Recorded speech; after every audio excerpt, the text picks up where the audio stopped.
So, let's be honest. You're not confused. You're just in an almost relationship. So, here's the 10 signs na baka nga hindi kayo, pero parang kayo. Tama ba? Number 1, you talk every day, but no label. Like, good morning, pero di pa tayo ha. Excuse me? So, what am I? Emotional assistant? Ganun. Number 2, they get jealous when you talk to others. But when you ask, ano tayo? Biglang, huwag nating madaliin. Like, gusto mo lang kapag convenient. Ganon. Number 3, you post something sad, tapos sila agad nagre-reply. Pero nung gusto mo ng clarity, ay, sinisend ka lang. Sin zone.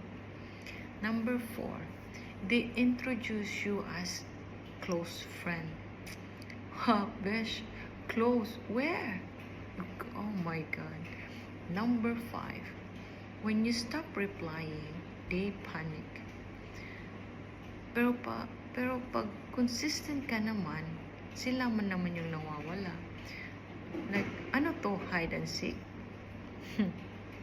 Number 6, you have all that couple moment without commitment.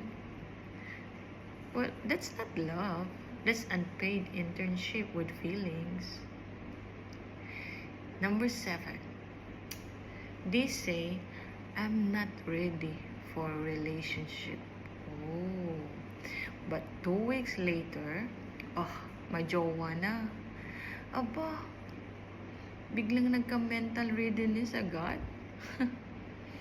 Number 8, every argue ends with, hindi naman tayo magjowa, di ba? Then, why are you acting like one? Di ba? Number 9, they keep you around just in case. Like, back a file. Sorry, not Google Drive. Number 10, you still hope one day they realize you're the one.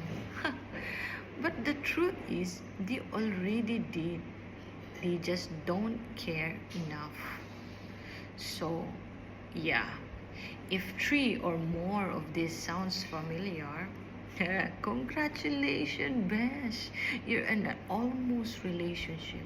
Limited edition, no warranty, no only emotional draining but aesthetic pleasing. Remember, if it feels like love but lacks security, it's not romantic. It's confusing. Don't stay where you have to prove your place.